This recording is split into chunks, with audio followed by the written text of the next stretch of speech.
Hi everyone, this is Melissa writing as Cassia Moonglen, and I wanted to share the journey from the beginning, what it's like.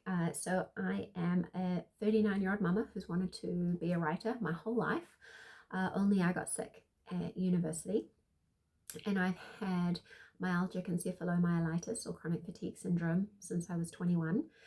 And it wasn't until a couple of years ago where I had an operation to deal with endometriosis, and then we learned that I actually have hypermobility spectrum disorder.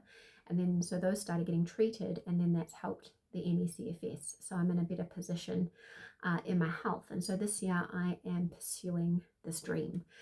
In my first video on the channel, I kind of talked about the story to how I kind of got to where I was and why I had to write the first book in the series. So this series, the Moonglen Shifters, came to me. I didn't sit down to purposely make up a story, but I read paranormal romance. I love shifter romances and certain takes on the vampire romances. I'm a big fan of J.R. Ward.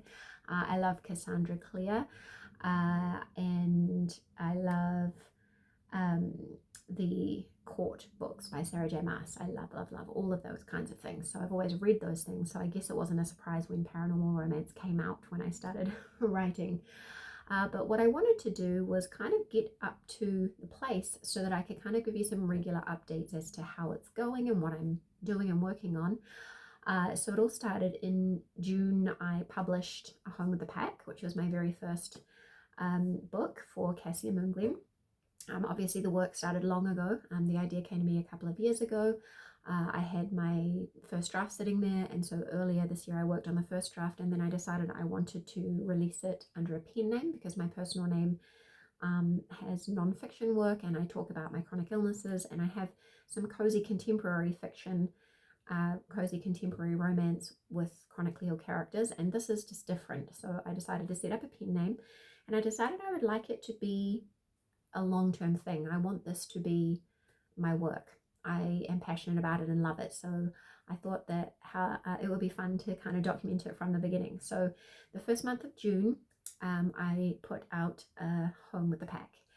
And in the second month, I put out the sequel. So once I sat down and really worked on A Home with the Pack, the sequel came out very quickly for me because the second book in the series features the same characters as the first book, but was tying up the loose ends. And so, and I talked about this in the other video, A Place Within the Pack is talking about fated mates and found family and Moonglen, the town that I made up, but it is just a little bit different because it's more about what happens after the mate bond for Ash and Luna, and what happens when they have a found family and then a new person comes into the mix and then they have to figure it all out together.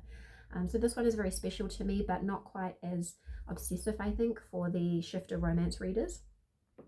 So I put that out.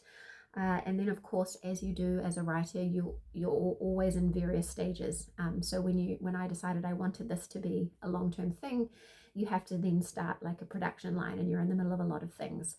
So you've got kind of ideas, you've got works in progress, you've got works that you're editing, that kind of thing. And so although in July what came out was book 2, I was finalizing book 3, and it was hard, it was exhausting, but the best practice is that you want to get started, you want to get as many books out as you can.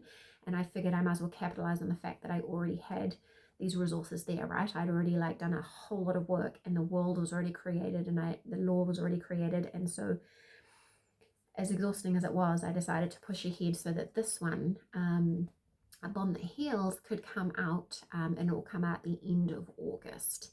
I think that I've got the paperback set for the 28th of August, and then the ebook is the 1st of September, just because obviously when you order a paperback you don't get it straight away, so then everyone gets it at the same time if they're so excited that they order it quickly.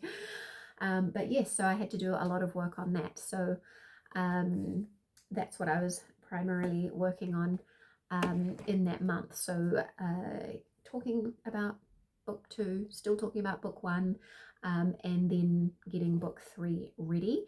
And I think because now, like, I launched to basically zero audience. I started completely from scratch. My Instagram channel started from scratch. The Amazon and Draft Digital started from scratch. So it meant that rather than spending much time on promotion, I put myself into creation. So yeah, that's what I did. I was very lucky because my cover designer is also my brother. He's a graphic designer, and when he created the first couple of covers, he carried on and created a few more, so I didn't have to wait very long to get the cover for this one. So I didn't wait long on the covers, and I was able to get it to my editor real quick. So that all worked very quickly. I'm not going to try and repeat that schedule again. So going forward, when I give my next update, will be kind of up to date, and I can talk a little bit more about what I'm doing, and it will be a much slower pace. I'm never going to have two books ready in a month again. That was just crazy pants. But yeah, I wanted to just share that little snippet of my journey. The other thing I did do, though, obviously, is I started this YouTube channel, and I had started Instagram for Cassia Moonglen, and I did it just for fun. I knew that it wasn't going to build up very quick, and I knew that I didn't have anyone really to talk to yet. And I was just creating short, like, reels on there just for fun, just because I enjoy Instagram as a platform. But then I thought, oh, well, maybe I should just pop these reels as shorts on YouTube, so that, like, later on, if I decide to start a YouTube channel, the stuff is there already. And then for a few evenings in a row, I got kind of in the groove on Canva and was creating some shorts, you know, little things like I had videos of me flipping through the book, and then you put quotes over it, or where you put, like, the books together, or me talking about it, like talking about how exciting it is that these books are here and physically in my hands, whatever. So I just did that and got it scheduled. So I actually got quite a few short videos scheduled ahead, and that's how I work. As someone with a chronic illness and 4 children, I need to work ahead, because I hate the feeling of something hanging over me, because if I end up in a flare-up, I know my tendency is to push to get the things done that I perceive need to be done, and then make myself sick, which is not a healthy way to go. So I'm trying to make it as less stress as possible.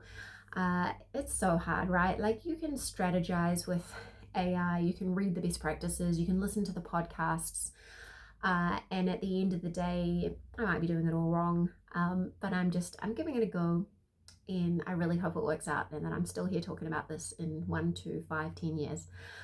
So if you are keen on joining the journey, then like this video, hit subscribe, let me know in the comments what interests you. Do you have any questions? Let me know, because I would love to chat to you about it as well.